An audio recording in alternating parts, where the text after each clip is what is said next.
Моето прво искуство со алкохолот започна така некако случајно. Се збиравме за викенд кај некој другар, земавме вино, по едно шишене двајца, па бамбос, така да се опушниме пред излегување и тогаш не мислевме дека тоа ќе стане наше секојдневие.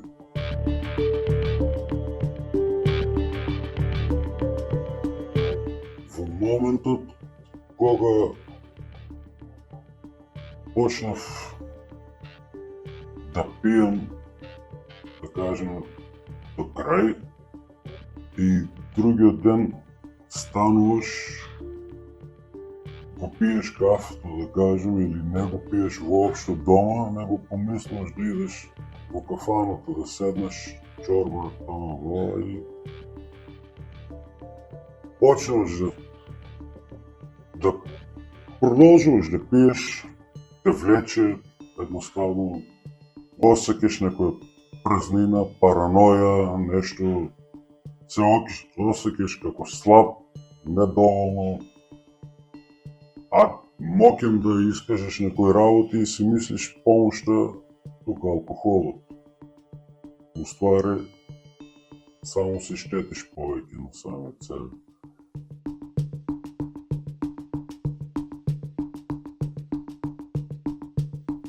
Па се променија многу работи во мојот живот. Со фамилијата проблеми стално, поверение губење од фамилијата, нервоза на некоја страна.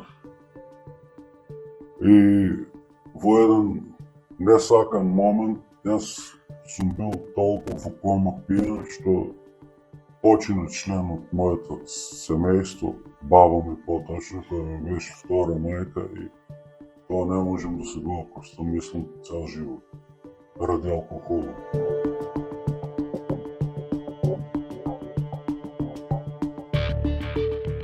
Пресудната точка беше тоа што видов дека не губам фамилијата на еден начин. Се губи поверение, стануваат расправи дома, бараш пари, едно друго, не си способен, губиш работа, одиш да бараш работа, ќе се напиеш вечерта, другиот ден не си способен за работа.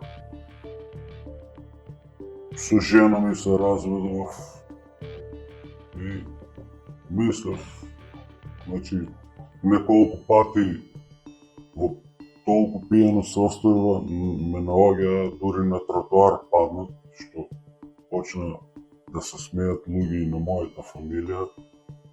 Си реков, фамилијата ми е на прво место. Јас сум помоќен од алкохолот и така побарав помош. И фала на мојата фамилија што застана цврсто на нозе со мене, па и тие ми беа половина поддршка, како и установата во која простојувам, персоналот.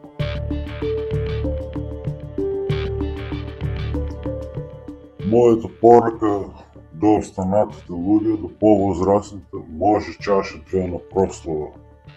Секој жив човек се напива, а за помладите кои не се пробале или се пробале, да престанат додека им е времето. И зошто, како да кажем, и алкохолот е вид дрога која е на жалост достапна легално секаде и надлежните собствениците на тобако, кафичи, малце не водат евиденција за младите. Значи, јас сум бил и на запад, со првата жена, сега исто во Германија живеам веќе 5-6 години. Значи, таму те легитимираат и на каса, во продавница и секаде, дали си полнолетен. Нажалост, тука тоа е дел што треба да се применува. Моето прво искуство со дрогата можам да кажам дека беше љубопитност прво. Исто така бевме материјално добро ситуирани како фамилија, а второ друштво можам да кажам што е многу значено во мојот случај. Бегство од нешто не можам да кажам тоа, пошто јас многу одамна почнав да земам со конзумирање на наркотични средства.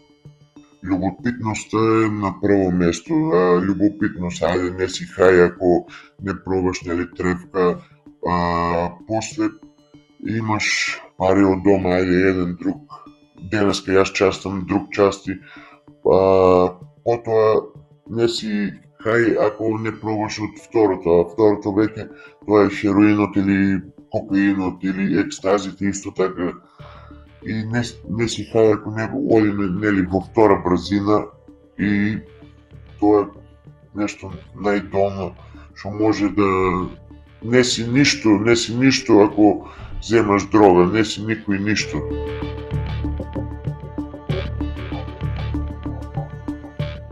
Најтешко за мене беше да прифатам како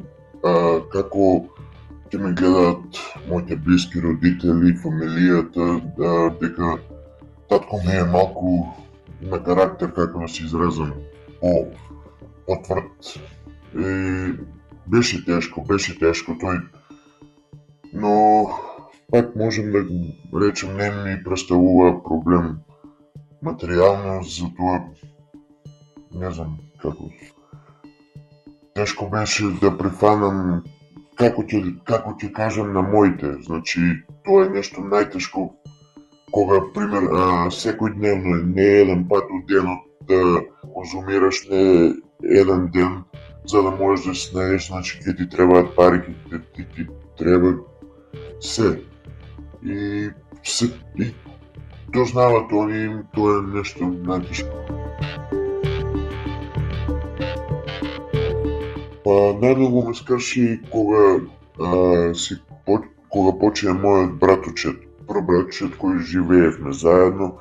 Тоа беше навистина голема трагедија, нели, за мене. Јас продолжив да се борам во Италија, пошто имам бугарски пасош, знам италијански јазик и татко ми таму ме спроведе да работам во Италија, работам во фабрика за подно, 2300-400 евра плата земав и ме скрши исто моментите, пример собереш 2-3 месеца пари или земеш некој бонус и плата, доста поголеми пари се и изгубеш ги на дрога за 2-3 дена или било како.